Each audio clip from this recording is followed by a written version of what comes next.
चलिए फिर आज की क्लास अब हम शुरू करते हैं।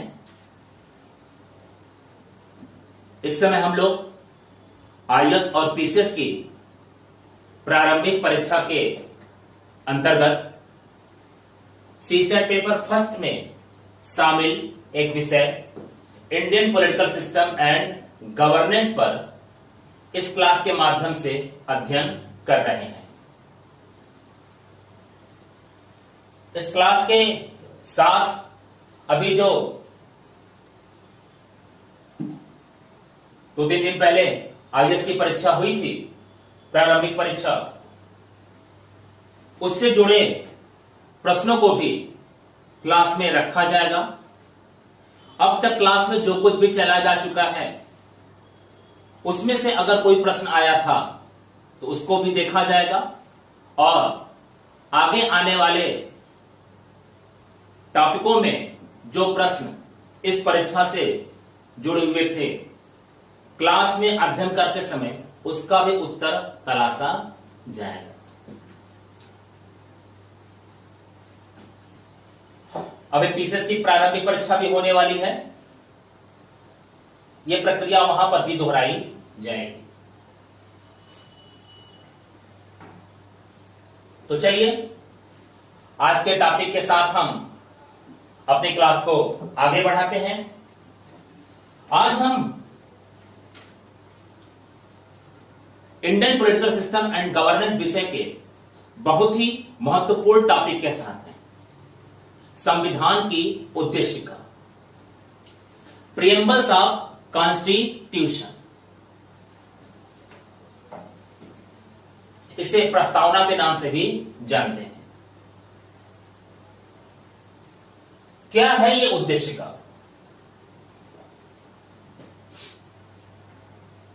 इसे बनाना जरूरी था। संविधान जो कि वो नीतिगत दस्तावेज है जिसके माध्यम से आजादी के बाद से 26 जनवरी 1950 से इस देश की शासन व्यवस्था पूरी तरह से संचालित होने लगी थी।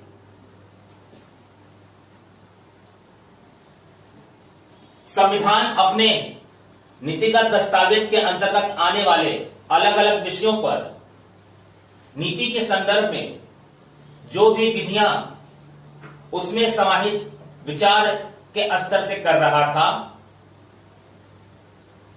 शासन में उन्हीं विधियों को फॉलो करना पड़ता है और शासन उन्हीं विधियों के आधार पर चलाया जाता है। इसे ही हम संविधान का संचालन कहते हैं।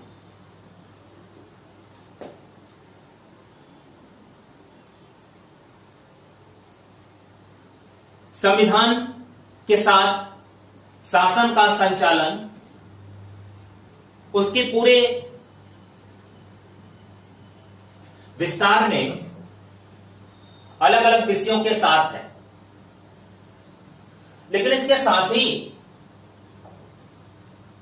कुछ ऐसे आधारभूत दृष्टिकोण हैं, कुछ ऐसे आधारभूत उद्देश्य हैं जो हर नीतिगत व्यवस्था के साथ जुड़े रहते हैं और हमें ऐसे दृष्टिकोणों और उद्देश्यों को भी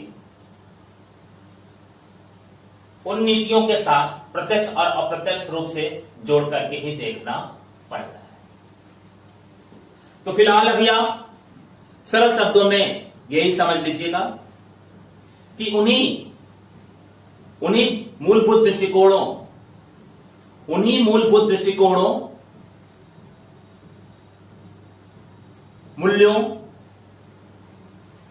उद्देश्यों और लक्ष्यों को समाहित करके पूरे संविधान के सार को प्रदर्शित करने वाली एक व्यवस्था बनाई गई थी और इसी को संविधान की उद्देशिका कहा जाता है और इसी को संविधान की उद्देशिका कहा जाता है। लेकिन इस उद्देशिका की अपनी भी एक कहानी है। इसके साथ ही हमें यह भी जानना पड़ता है कि सारभूत तत्वों के दर्शन को जिस संविधान के सारभूत तत्वों के दर्शनों को उद्देशिका अपने में समाहित करती है, वो उद्देशिका आखिर कहती क्या है और उसमें जो बातें कही गई हैं उसका आशय क्या निकाला गया है।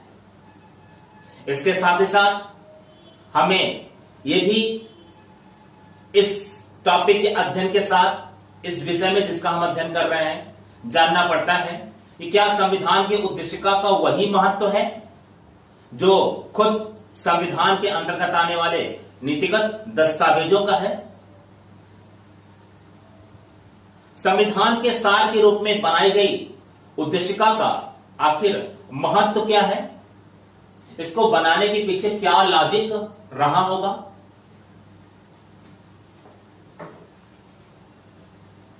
जिस तरह से संविधान में संशोधन होते हैं, क्या उस तरह से संविधान की उद्देशिका में भी संशोधन हो सकते हैं।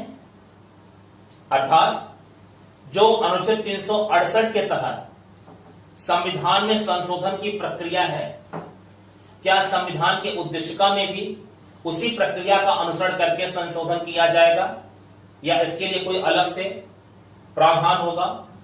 इन्हीं सारी बातों को जोड़ करके आज की इस टॉपिक पर चर्चा की जाएगी। मैं फिर से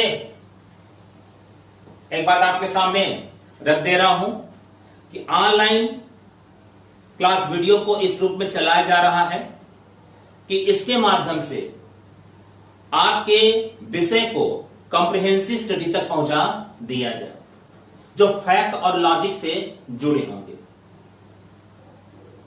मैं यहां पर कॉम्प्रिहेंसिव स्टडी का प्रयोग कर रहा हूं, थोड़ा सा टेक्निकल यहां पर आपके साथ जुड़ करके बात करना चाहूंगा कि मैं अभी आपको कॉम्प्रिहेंसिव स्टडी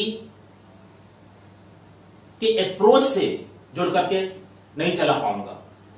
रीजन है कि वो थोड़े से अप्रोच टेक्निकल होते हैं और आप लोग दूर बैठ करके क्लास में इस समय पढ़ रहे हैं, इस क्लास के साथ पढ़ रहे हैं। ऐसे में आपको उस बात को समझने में तकनीकी समस्याएं आ सकती हैं। तो सरल शब्दों में मैं आपसे बताऊंगा कि मैं आपको अपने हर एक टॉपिक को कॉम्प्रिहेंसिव स्टडी के माध्यम से ही आगे बढ़ा रहा हूं।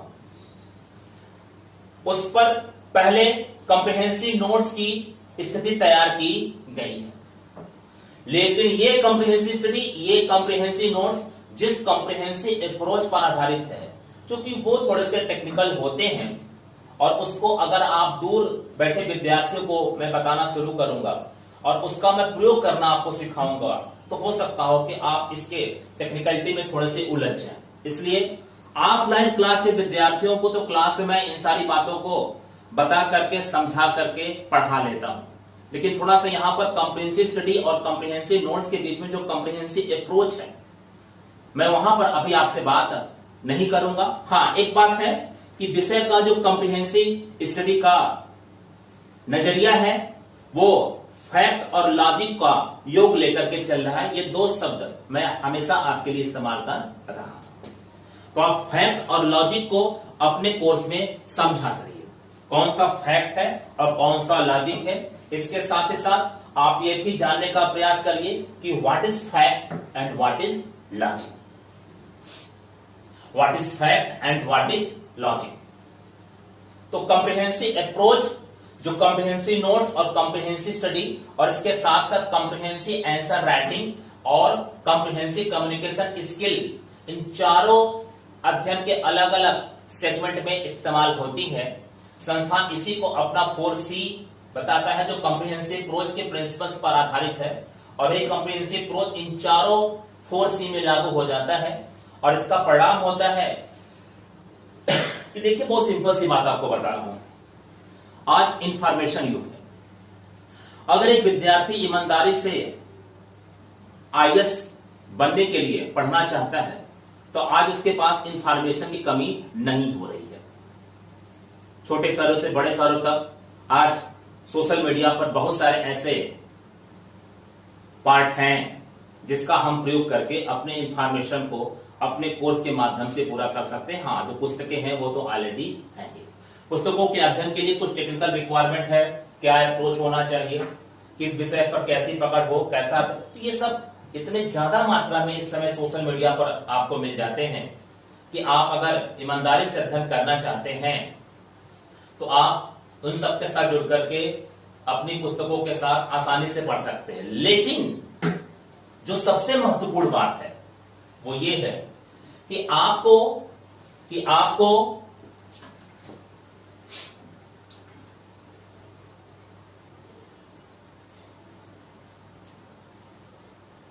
आज के समय में सिविल सेवा के प्रारंभिक परीक्षा से साक्षात्कार तक के बीच में आने वाले पूरे सिलेबस को जब अध्ययन में उतारना है तो किसी संस्थान के माध्यम से संस्थान के अध्यापन की भूमिका आपके सारे विषयों के अध्यापन में तो है ही, लेकिन सबसे जो महत्वपूर्ण बात वहां पर है कि क्या संस्थान ने आपको अध्ययन करना सिखाया या नहीं सिखाया। तो संस्थान अगर आपको अध्ययन करना सिखा दे और फिर छोटे स्तरों से बड़े स्तरों के बीच में, और जो आजकल सोशल मीडिया पे आपके प्रिपरेशन के स्तर से इंफॉर्मेशन बहुतायत मात्रा में उपलब्ध है, तो मैं समझता हूं कि अध्ययन के सिखाने के प्रोसेस पर अगर आप आते हैं किसी संस्थान से जुड़ करके, तो वहां पर आपकी सफलता ऐसे ढेरों इंफॉर्मेशन के अंतर्गत आने वाले नेटवर्क के बीच में आसानी से सुरक्षित की जा सकती है। और इन सारे इंफॉर्मेशनों के बीच में आप किसी संस्थान से इंफॉर्मेशन ले रहे हैं, लेकिन आपकी सोच समझ विषय की सीख में कन्वर्ट नहीं हो पा रही है, और सारे विषयों की सीख, सारे विषयों के शिक्षक मिलकर के आपको कराएं, ये भी इतने बड़े सिलेबस से पॉसिबल नहीं है। आपको कुछ विषयों के साथ विषयों की सीख में विषयों के पढ़ने का तरीका निश्चित रूप से जानना ही पड़ेगा। जो कॉम्प्रिहेंसिव अप्रोच का ही प्रिंसिपल्स पकड़ करके समझाया जा सकता है, उसके बिना ये बातें पॉसिबल नहीं है। इसलिए अगर इंफॉर्मेशन के इस समय में हम सोशल मीडिया और अपनी पुस्तकों और छोटे स्तरों से बड़े स्तरों के बीच में उपलब्ध होने वाली सामग्रियों के बीच में अगर अपनी प्रिपरेशन को लेकर के आगे आना चाहते हैं, तो वो संस्थान हमारे भविष्य के लिए पूरी तरह से सुरक्षित हो सकता है जो अपने विषयों के अध्यापन के साथ साथ विषय के अध्ययन के तरीके, विषय पढ़ने की सीख में बताएं। और विषय पढ़ने की सीख चूंकि कॉम्प्रिहेंसिव अप्रोच के विज्ञान पर ही आधारित है, इसलिए उसी पर चल करके अपना अध्यापन आपके क्लास के विद्यार्थियों के बीच में कराएं। निश्चित रूप से वो संस्थान आपके लिए सबसे बेहतर विकल्प होगा और आप वहां पर पढ़ करके अपनी सफलता, अगर आप अध्ययन के स्तर पर ईमानदार हैं तो आप निश्चित रूप से सफल हैं, कहीं कोई दिक्कत नहीं। तो कॉम्प्रिहेंसिव अप्रोच पर अपनी इस छोटी सी बात को समझाने के बाद हम पुनः अपने टॉपिक पर आ जाते हैं। हां, इस बात का आप ध्यान दिए रहिए कि आप अगर मेरे क्लास के टॉपिकों के बीच में फैक्ट और लॉजिक के साथ इस पूरे मैटर को, जो कॉम्प्रिहेंसिव स्टडी का पार्ट है, कॉम्प्रिहेंसिव नोट्स के साथ आपके बीच में लाया जा रहा है, अगर उसमें कॉम्प्रिहेंसिव अप्रोच के स्तर पर मेरी अदर वीडियो जो कि पढ़ने के तरीकों पर आधारित है, उसके बातों को समझ करके, उसको देख करके विषयों में अगर अपने अध्ययन में उसको उतारना शुरू कर देंगे, तो धीरे धीरे आप विषय को पढ़ना सीख सकते हैं। और फिर आगे कोई और रिक्वायरमेंट होती है तो आप उस पर चर्चा कर सकते हैं। तो क्या है स्टोरी संविधान के उद्देशिका की? देश का संविधान बनाने की जिम्मेदारी संविधान सभा को कैबिनेट मिशन के माध्यम से मिली। कैबिनेट मिशन ने जिस संविधान सभा का गठन करवाया था, उस संविधान सभा की पहली बैठक 9 दिसंबर 1946 को हुई थी। संविधान की उद्देशिका की कहानी संविधान के उद्देश्य प्रस्ताव से जुड़ी हुई है, इसलिए हम वहां पर जाने का काम कर रहे हैं। तो 9 दिसंबर को संविधान सभा की पहली बैठक हुई थी। 13 दिसंबर 1946 को पंडित जवाहरलाल नेहरू ने संविधान सभा में एक उद्देश्य प्रस्ताव प्रस्तुत किया था। 13 दिसंबर 1946 को पंडित जवाहरलाल नेहरू ने संविधान सभा में एक उद्देश्य प्रस्ताव प्रस्तुत किया था। 22 जनवरी 1947 को वो उद्देश्य प्रस्ताव संविधान सभा ने स्वीकार कर लिया था।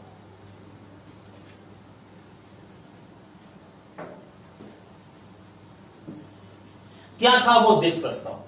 22 जनवरी 1947 को स्वीकार किए गए उद्देश्य प्रस्ताव में क्या बातें समाहित थी?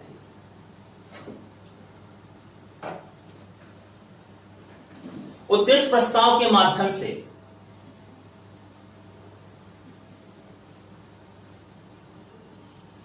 यह आकांक्षा की जाती है कि संविधान सभा जो इस देश के लिए संविधान का निर्माण कर रही थी,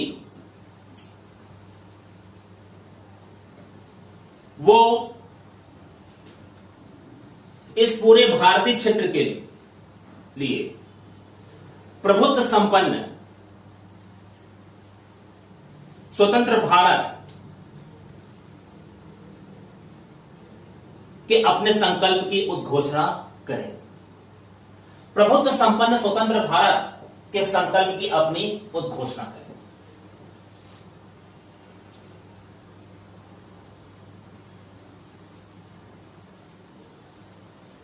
इसके साथ ही साथ उद्देश्य प्रस्ताव संविधान सभा से इस बात की भी अपेक्षा करती है कि संविधान सभा संविधान रचना के अपने कार्य की भी उद्घोषणा करे।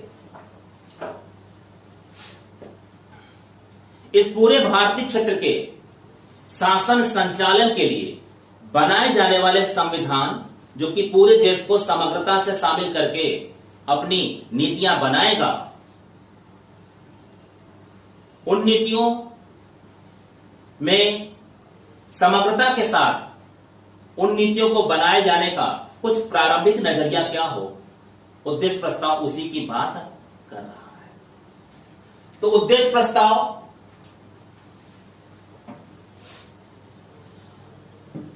संविधान सभा से इस बात की अपेक्षा कर रहा है कि संविधान सभा इस देश को प्रभुत्व संपन्न स्वतंत्र भारत के रूप में बनाए जाने की अपने संकल्प की उद्घोषणा करे।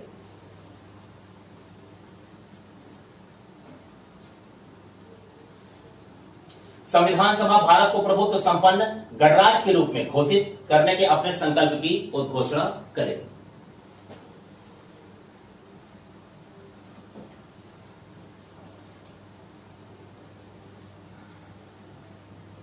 इसके साथ ही संविधान सभा इस बात की भी उद्घोषणा करे कि वो इस देश के लिए संविधान रचना का कार्य करेगी। ये जो प्रभुत्व संपन्न गणराज्य स्वतंत्र भारत के अंतर्गत आने वाला है, क्या है? प्रभुत्व संपन्नता को हम आगे डिस्कस करेंगे। अभी हम केवल उद्देश्य प्रस्ताव में जो बातें आपके लिए संविधान निर्माण के लिए जुड़ करके बताई गई थी, मैं उसको तथ्यात्मक आधार पर आपके सामने रख रहा हूं। इसके साथ ही यहां पर उद्देश्य प्रस्ताव इस बात को भी स्पष्ट कर देता है कि प्रभुत्व संपन्न गणराज्य की समस्त शक्तियां और प्राधिकार, प्रभुत्व संपन्न गणराज्य की समस्त शक्तियां, एक तरफ एक भू क्षेत्र को आप प्रभुत्व संपन्न स्वतंत्र गणराज्य के रूप में अपने जो संकल्प हैं संविधान सभा के, उसको आप घोषित करिए। इस पूरे क्षेत्र पर प्रभुत्व संपन्न गणराज्य के साथ ही इस पूरे क्षेत्र के लिए आप संविधान बनाए जाने की उद्घोषणा करिए। इस प्रभुत्व संपन्न गणराज्य पे अब कोई राजतंत्र नहीं है, कोई राजा नहीं है, इसलिए इस प्रभुत्व संपन्न गणराज्य के अंतर्गत आने वाले पूरे क्षेत्र पर जो समस्त प्राधिकार और शक्तियां हैं, उससे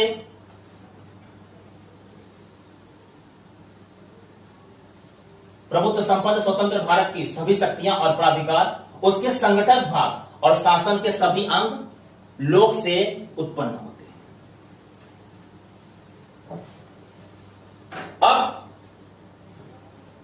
उद्देश्य प्रस्ताव आपके सामने यह बात स्पष्ट कर दे रहा है कि जो संविधान सभा संविधान निर्माण का काम कर रही है वो ये बात जान ले कि स्वतंत्र संपूर्ण प्रभुत्व संपन्न गणराज्य वाले इस भारतीय क्षेत्र में सब कुछ जनता के माध्यम से, जनता के स्रोत से पाया जा रहा है।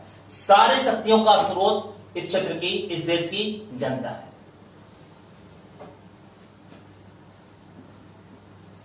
सारी शक्तियां, सारा प्राधिकार जनता में सीमित है, जनता में समाहित है।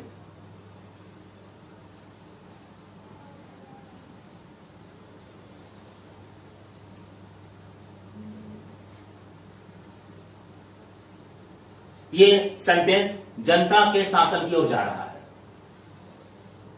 और उद्देश्य प्रस्ताव यह भी बात कर रहा है कि संविधान सभा जो नीतियां बनाएगी उसमें इस भारतीय क्षेत्र के अंतर्गत आने वाले कमजोर वर्गों, एंग्लो इंडियन, अल्पसंख्यकों, दलितों व अन्य पिछड़े वर्गों के लिए पर्याप्त रक्षा के उपाय होंगे। अगर आप अब तक के पॉइंट को समेट करके देखिए तो पूरे क्षेत्र को प्रभुत्व संपन्न गणराज्य में तब्दील कर देने के संविधान सभा के संकल्प की उद्घोषणा संविधान सभा करे। इसके साथ साथ संविधान सभा संविधान रचना की उद्घोषणा करे। इस पूरे भू क्षेत्र पर अब कोई राजा नहीं है, ब्रिटिश सत्ता अब आने वाले समय में जा रही है।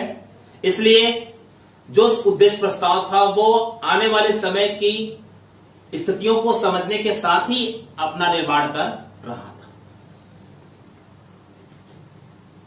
क्योंकि आप ये देखेंगे कि 22 जनवरी 1947 अभी भारत आजाद नहीं हुआ था, लेकिन ये बातें दिखने लगी थी कि आने वाले समय में भारत को आजादी मिलेगी, केवल कुछ समय का इंतजार किया जाना चाहिए। तो उद्देश्य प्रस्ताव किस प्रकार की नीतियां संविधान सभा से बनवाना चाहता था इस देश के संविधान के रूप में? वो ये कहना चाहता था कि भारत को एक प्रभुत्व संपन्न गणराज्य के रूप में, जो पहले से उसके संकल्प थे, संविधान सभा एक बार फिर से उसकी उद्घोषणा करे। इस देश का संविधान उसी प्रभुत्व संपन्न गणराज्य के लिए निर्मित करने के बारे में चलना शुरू कर दे। इस प्रभुत्व संपन्न गणराज्य के क्षेत्र के अंतर्गत जो भी शक्तियां हैं, जो भी प्राधिकार हैं, जो भी उसके शासन के संगठक अंग हैं, वो सब के सब लोक शब्द से प्रेरित हैं, वहीं से हासिल हैं। सारी शक्तियां जनता के पास है। जनता ही चुन करके आपको शासन करने के लिए आमंत्रित करती है। इसको प्रैक्टिकली थोड़ा सा यहां पर देख लीजिए। उद्देश्य प्रस्ताव इस बात की भी अपेक्षा कर रहा है कि संविधान सभा इस देश के शासन के लिए जो नीतियां संविधान के अंतर्गत बनाना चाहती हैं उसमें अल्पसंख्यकों, कमजोर वर्गों, दलितों, अनुसूचित क्षेत्रों जैसे कमजोर क्षेत्र के अंतर्गत आने वाले लोगों को विशेष रक्षा से जोड़ करके देखा जाए।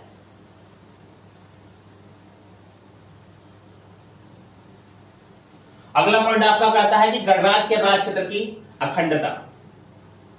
जो भारतीय गणराज्य है उस गणराज्य की अखंडता, जो भारतीय गणराज्य है उस गणराज्य की अखंडता, इसके साथ ही इस भारतीय गणराज्य क्षेत्र के अंतर्गत आने वाली जो पूरी भूमि है, इसका जो पूरा समुद्री एरिया है, इसके साथ जुड़ा हुआ है जो, और इसका जो आकाश है,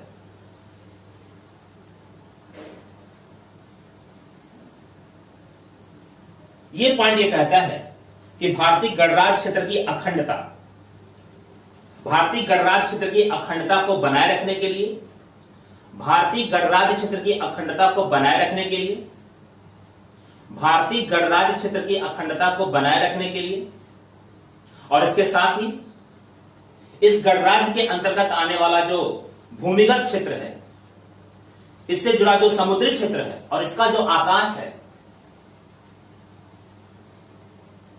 ये पूरा अप्रभुत्व संपन्न है, लेकिन इसकी प्रभुत्व संपन्न नीतियां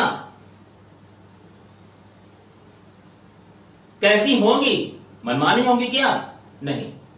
इसकी प्रभुत्व संपन्न नीतियां भारतीय गणराज्य को अखंडता के साथ अब आगे बढ़ना है। इसके साथ ही अखंडता मूल तत्व हो रहा है यहां पर संविधान के लिए, उसे न टूटने वाली योजनाओं में लेकर के आगे चलना है। और इसी अखंडता शब्द का आधार लेकर के भारत को जिस प्रकार के संघ में तब्दील किया गया, वो फेडरेशन न होकर के संविधान के माध्यम से यूनियन बना। तो गणराज्य के राज्य क्षेत्र की, भारत गणराज्य बना, भारत के गणराज्य के राज्य क्षेत्र के अंतर्गत अखंडता को अब हम यहां पर प्रयोग कर रहे हैं। पहले खंडित क्षेत्र था, अखंडता को लेकर के हम प्रयोग कर रहे हैं। और इस गणराज्य के राज्य क्षेत्र की जो पूरी भूमि है, इससे जुड़ा जो पूरा समुद्र है और इसका जो पूरा आकाश है, अब ये पूरा 3 एरिया, इस एरिया के अंतर्गत आने वाले सीमाओं में भारत अब प्रभुत्व संपन्न देश बनने वाला है। लेकिन इस प्रभुत्व संपन्न देश की नीतियां कैसी होंगी? उद्देश्य प्रस्ताव इसको स्पष्ट कर देना चाहता है। इस प्रभुत्व संपन्न देश की नीतियां इसके अंतर्गत आने वाले पूरी भूमि, इससे जुड़े समुद्र और इसके अंतर्गत आने वाले आकाश पर न्याय तुल्य होंगी, मनमानी नहीं होगी। जो न्याय का आधार है, नीतियां उसी पर बनेगी। इसके साथ साथ इसकी जो विधियां होंगी वो सभ्य राष्ट्रों की विधियों के अनुसार ही बनाई जाएंगी। तो इस प्रभुत्व संपन्न गणराज्य की जो नीतियां हैं, प्रभुत्व संपन्नता का दायरा भारत की भूमि की सीमा के अंदर, इसके समुद्री क्षेत्र और इसके आकाश, इसके एरिया के अंतर्गत आने वाले आकाश से जुड़ा हुआ है। और वहां पर प्रभुत्व संपन्नता यह कहती है कि इसके लिए जो नीतियां बनाना चाहता है इस देश का संविधान, इस देश के साथ आने वाले शासन से जुड़ करके, वहां पर किसी भी बाह्य हस्तक्षेप से पूरी तरह से मुक्त रहेगा। यही प्रभुत्व संपन्नता का आशय है, जिसे हम आगे अवधारणाओं के रूप में बिल्कुल स्पष्ट करने वाले हैं। इसलिए मैं बार बार शब्दों का प्रयोग कर रहा हूं, इसको मैं यहां पर अभी समझा नहीं रहा हूं। तो आपको सरलता से यहां पर यह समझ लेना है कि भारत अपनी भूमि को स्वतंत्रता के साथ गणराज्य में परिवर्तित करेगा। उद्देश्य प्रस्ताव बोल रहा है, उद्देश्य प्रस्ताव बताना चाहता है कि संविधान के उद्देश्य प्रस्ताव बताना चाहता है कि संविधान सभा संविधान रचना का जो काम करने वाली है, जिसके माध्यम से देश का शासन चलाया जाने वाला है, वो किन उद्देश्यों का आधार पकड़ करके अपने विधियों का निर्माण करेगी। ये उद्देश्यों का आधार है। प्रभुत्व संपन्नता मूल है, शक्तियों का स्रोत जनता है। यहां के शासन के लिए, यहां के शासन में कमजोर वर्गों को, अल्पसंख्यकों को सुरक्षा मिलने वाली है। इस देश के शासन में संविधान के माध्यम से और बाद में विधान प्रक्रिया के अन्य क्षेत्रों से बनने वाली विधियों में अन्याय और असभ्य राष्ट्रों की नीतियों का आधार लेकर के प्रभुत्व संपन्न इस गणराज्य के अंतर्गत जो सीमाएं, जो क्षेत्र आते हैं, जिसमें भारतीय भूमि है और भारत से जुड़ा हुआ समुद्री क्षेत्र है और भारत का अपना आकाश है, इस पर अन्याय तुल्य या अन्यायपूर्ण या फिर ऐसी नीतियां जो सभ्य राष्ट्रों के अंतर्गत नहीं आती हैं, वैसी कोई नीति यहां पर बनाई नहीं जानी चाहिए। उद्देश्य प्रस्ताव इस बात को स्पष्ट कर दे रहा है। एक ऐसा उद्देश्य दृष्टिकोणों के साथ उद्देश्य प्रस्ताव संविधान सभा के जेहन में स्थापित कर देना चाहता है, जिस पर ही चल करके संविधान सभा को संविधान के अंतर्गत नीतिगत दस्तावेज का एक विस्तारित ब्यौरा तैयार करना था अलग अलग विषय। तो यहां पर यह बात समझनी चाहिए संविधान सभा को कि उसकी नीतियां, जो कि संविधान बहुत बड़े पुस्तक के रूप में मौजूद है, 22 भागों 395 अनुच्छेदों के अंतर्गत जो विस्तार है, उस पूरे बृहद संविधान की रचना किस तरह के उद्देश्यों का आधार लेकर के संविधान सभा करने वाली है, उस बात को संविधान के उद्देश्य प्रस्ताव से स्पष्ट किया जा रहा है। इसके साथ यही नहीं, हम ये कहेंगे कि हम प्रभुत्व संपन्नता को मजबूती से अपनाएंगे। आजादी के बाद हम अपने देश की सीमाओं के अंतर्गत आने वाले कमजोर लोगों की रक्षा को स्पेशलाइज्ड सेक्शन से लेकर के जाएंगे। यहां अब सारी शक्तियां जनता से प्राप्त है, यहां पर अब कोई राजा नहीं है, यह बात आपको ध्यान देना है। लेकिन इसके बाद भी भारत बाहर से आने वाले मुगलों के अंतर्गत शासनकाल में या मुस्लिमों के अंतर्गत शासनकाल में और फिर अंग्रेजों के शासनकाल में लंबे समय से जिस प्रकार के शासन को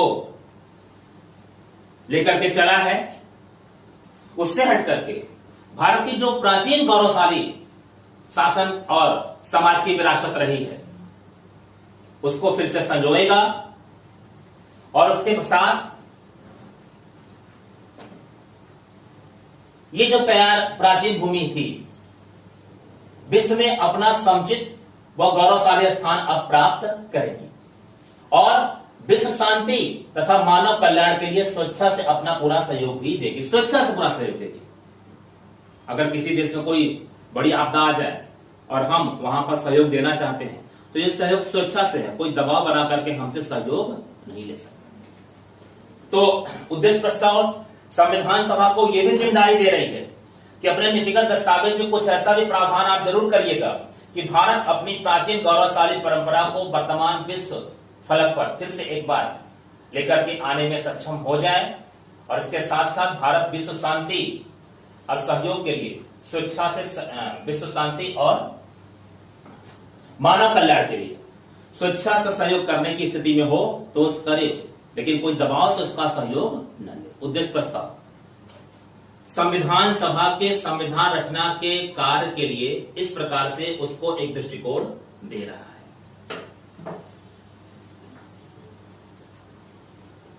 इस प्रकार से आप देख रहे हैं कि उद्देश्य प्रस्ताव ने संविधान सभा को उसकी मार्गदर्शित सिद्धांत और दृष्टिकोण दी। अगर आपको ये प्रश्न मिल गया, ये पूरा एक प्रश्न ही है, टिप्पणी करिए, कमेंट्स करिए कि उद्देश्य प्रस्ताव ने अपने माध्यम से संविधान सभा के संविधान रचना के कार्य के लिए मार्गदर्शित सिद्धांत और दृष्टिकोण दिए थे, दर्शन दिए थे, मार्गदर्शित सिद्धांत और दर्शन दिए थे। अगर लिखना चाहें तो आप लोग लिख लीजिए। कमेंट्स एक आ रहा है, स्पष्ट करिए कि उद्देश्य प्रस्ताव ने संविधान सभा को संविधान रचना के कार्य के लिए एक मार्गदर्शित सिद्धांत और दर्शन दिए थे।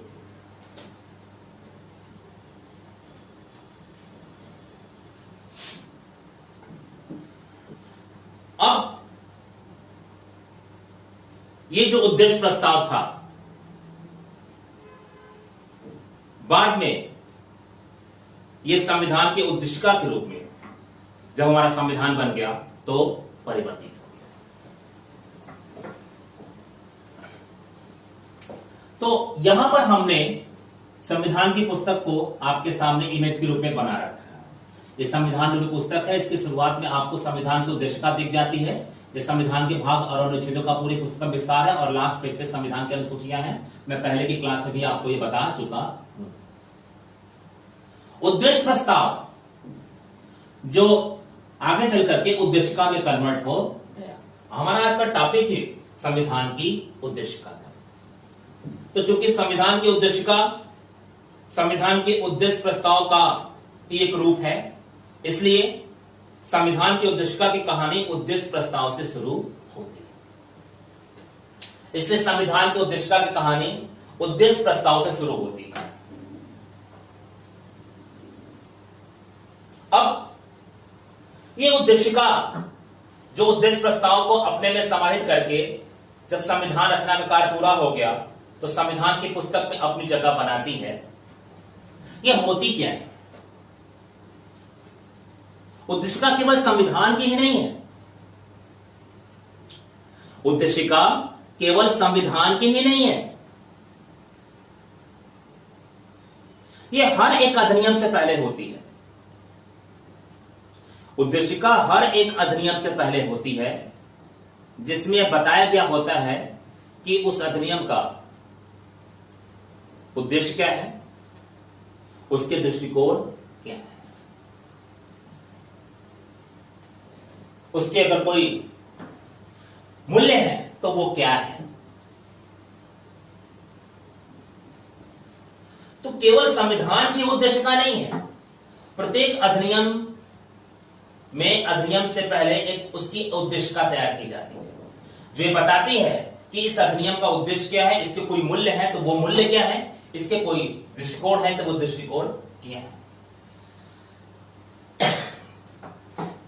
जाहिर सी बात है, हमारे संविधान की भी एक उद्देशिका बनेगी, उद्देशिका जिसे हम एक अन्य नाम प्रस्तावना भी कहते हैं, इंग्लिश में इसको हम प्रेम्बल्स कहते हैं।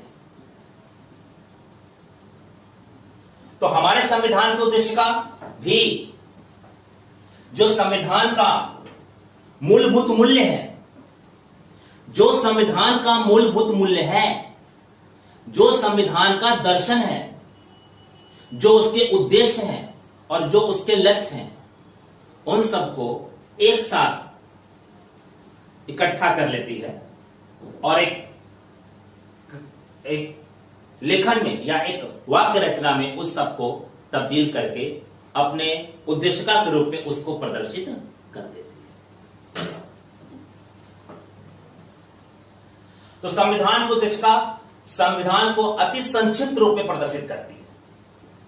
यहां से आप ये स्पष्ट समझ लीजिए कि किसी भी विषय वस्तु को अगर आपको संक्षिप्त रूप में प्रदर्शित करना है, यहां से भी आप स्पष्ट रूप से समझ लीजिए, किसी विषय वस्तु को अगर आपको अति संक्षिप्त रूप में प्रदर्शित करना है तो वहां पर उस विषय वस्तु के उद्देश्यों को आपको स्पष्ट पहले बताना पड़ेगा। कुछ लोग होते हैं कि किसी टॉपिक को कमेंट्स के रूप में लिखना है, अगर 50 शब्दों में लिखना है तो उसके ढेर सारे लक्षण लिख देते हैं, मूल बात वो लिखते ही नहीं।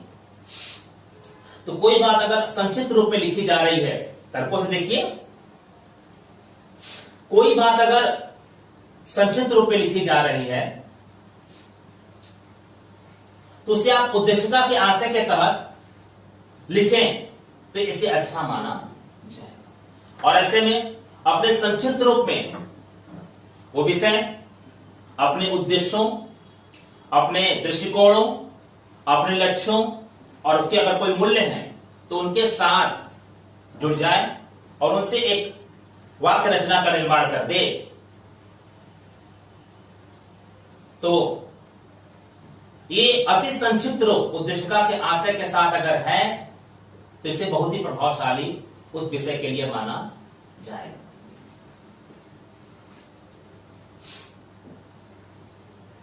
मेरी बात समझ में आ गई या इसको रिपीट कर दे? चलिए मैं इसको रिपीट कर देता हूं। मैं ये कहना चाहता हूं कि जब आपने देखा कि संविधान के सार के रूप में उद्देशिका होती है और विषय वस्तु का सार उद्देशिका का आशय लेकर के चल रहा है, उद्देशिका संविधान के सार को प्रदर्शित कर रही है और प्रत्येक अधिनियम से पहले उसकी उद्देशिका होती है। तो उद्देशिका में समाहित क्या है? उद्देशिका के आशय के अंतर्गत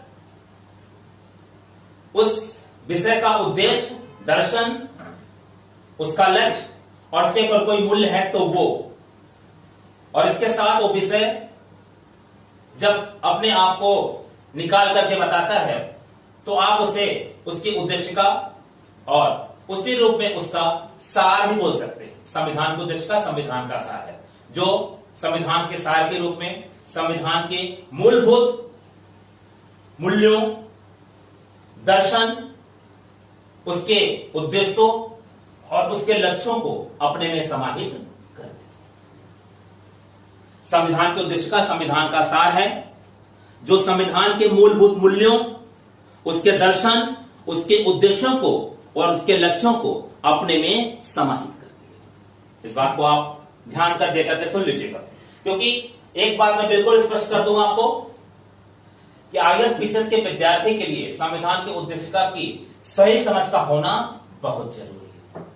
मैं बिल्कुल स्पष्ट कर दूं एक बात आपके सामने कि आईएएस और पीसीएस के विद्यार्थी के लिए संविधान की उद्देशिका या प्रस्तावना की सही समझ का होना बहुत जरूरी है। तो संविधान की उद्देशिका, जो संविधान के मूलभूत मूल्यों, संविधान के दर्शन, संविधान के उद्देश्यों और संविधान के लक्ष्यों को समाहित करके बनाई गई है, और इस रूप में उसे संविधान के सार के अंतर्गत भी देखा जाता है। और यहीं से ये सोच निकलती है कि किसी विषय के अति संक्षिप्त रूप में जब हम विषय को प्रदर्शित करना चाहते हैं तो वो केवल उसका कट पेस्ट नहीं होता, बल्कि उस कट पेस्ट करके विषय के अति संक्षिप्त रूप में हमें जैसे ही उसके सार को प्रदर्शित करने के लिए बोला जाए और सार में हम उद्देशिका का आशय लेकर के उसका सार प्रदर्शित करें तो इसे सबसे बेहतर स्थिति माना जाएगा। तो इसे सबसे बेहतर स्थिति माना जाएगा। कोई कंफ्यूजन यहां तक?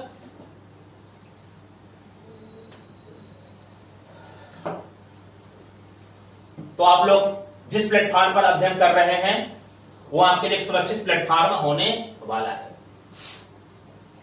आने वाले समय में स्थितियां और स्पष्ट होने वाली हैं। अब संविधान को उद्देश्य का जो उद्देश्य प्रस्ताव का ही रूप है संविधान में अपनी जगह बनाता है।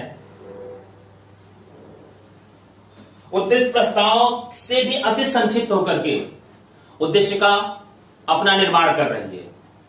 उद्देश्य प्रस्ताव में जो था उसको भी बहुत संक्षिप्त करके उद्देश्य का अपना निर्माण कर रही है।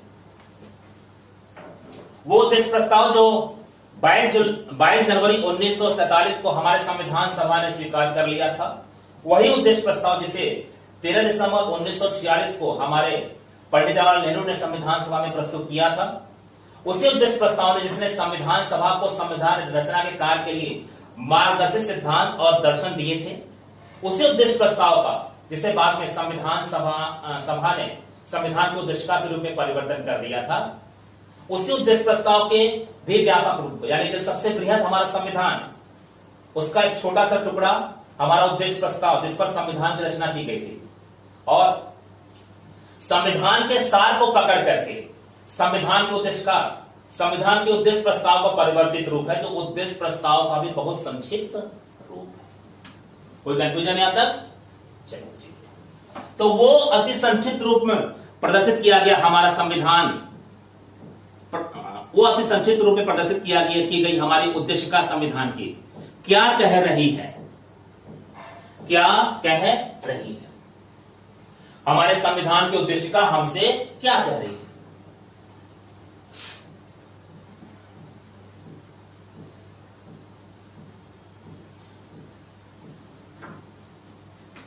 हमारे संविधान की उद्देशिका कह रही है, we are the people of India, we are the people of India, हम भारत के लोग।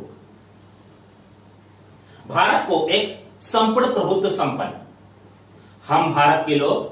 थोड़ा सोच करके देखिए, संविधान की उद्देशिका ने उद्देश्य प्रस्ताव के मूल विचार को अपने में जगह दे दिया, जिसमें उद्देश्य प्रस्ताव ने यह कह दिया था कि इस प्रभुत्व संपन्न गणराज्य में सारे शक्तियों और प्राधिकार का जो केंद्र है वो भारत की जनता है।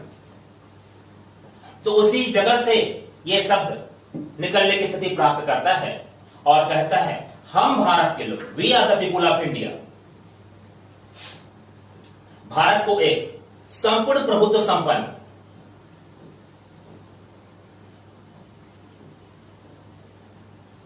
समाजवादी,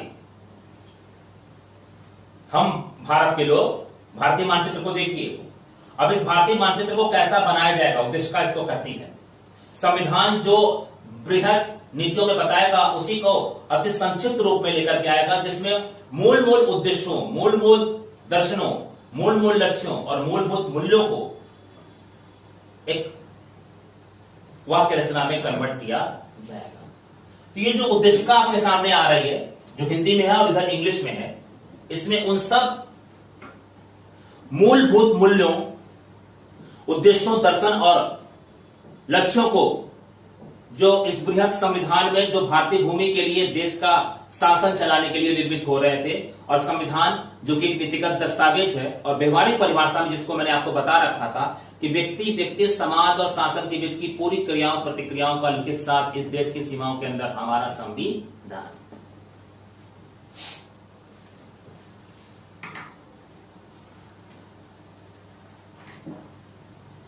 तो इस पूरे भारत को लेकर के बनाए जाने वाले संविधान के लिए, जो कि एक बृहद संविधान था, तैयार की जाने वाली उद्देशिका, जो कि संविधान का एक बहुत ही संक्षिप्त रूप था, जो कि उद्देशिका के आशय के अंतर्गत सार नहीं लेकर के बृहद संविधान को उसके उद्देश्यों, उसके लक्ष्यों, उसके मूलभूत मूल्यों और उसके दर्शन से जुड़ करके अपना निर्माण कर रही है। क्या कहना चाहती है? हम भारत के लोग, भारतीय मानचित्र को देखिए और उसके अंतर्गत आने वाले सारे नागरिकों को देख लीजिए। ये नागरिक कहते हैं कि हम भारत के लोग इस पूरे भारतीय मानचित्र को, भारत को एक संपूर्ण प्रभुत्व संपन्न भारतीय मानचित्र की कल्पना करिए और भारतीय मानचित्र की कल्पना के साथ उसके अंदर पूरे भारत के नागरिकों को थोड़ा सा इमेज में लेकर के आइए और उनकी ओर से आवाज निकालिए। आज अगर संविधान की उद्देशिका को भारत की जनता पढ़ रही है तो 1.25 अरब से ऊपर की आबादी वाली भारतीय जनता कहती है कि भारतीय मानचित्र के अंदर रहते हुए हम भारत के लोग आज भी, कल तो हमने बनाया था संविधान की उद्देशिका के साथ संविधान रचना के बाद 26 जनवरी 1950 से हमारा जो संविधान लागू हो गया था, उस दिन से सब कुछ ऐसे चलने लगा था और आज भी हम कहेंगे कि हम इसके लिए संविधान के माध्यम से दृढ़ प्रतिबद्ध हैं कि हम भारत के लोग, 1.25 अरब आबादी वाला ये देश, भारत को एक संपूर्ण प्रभुत्व संपन्न, समाजवादी, पंथ निरपेक्ष, लोकतंत्रात्मक गणराज्य बनाने के लिए, लोकतंत्रात्मक, इसके शब्दावलियों को हम यहां पर डिस्कस करेंगे।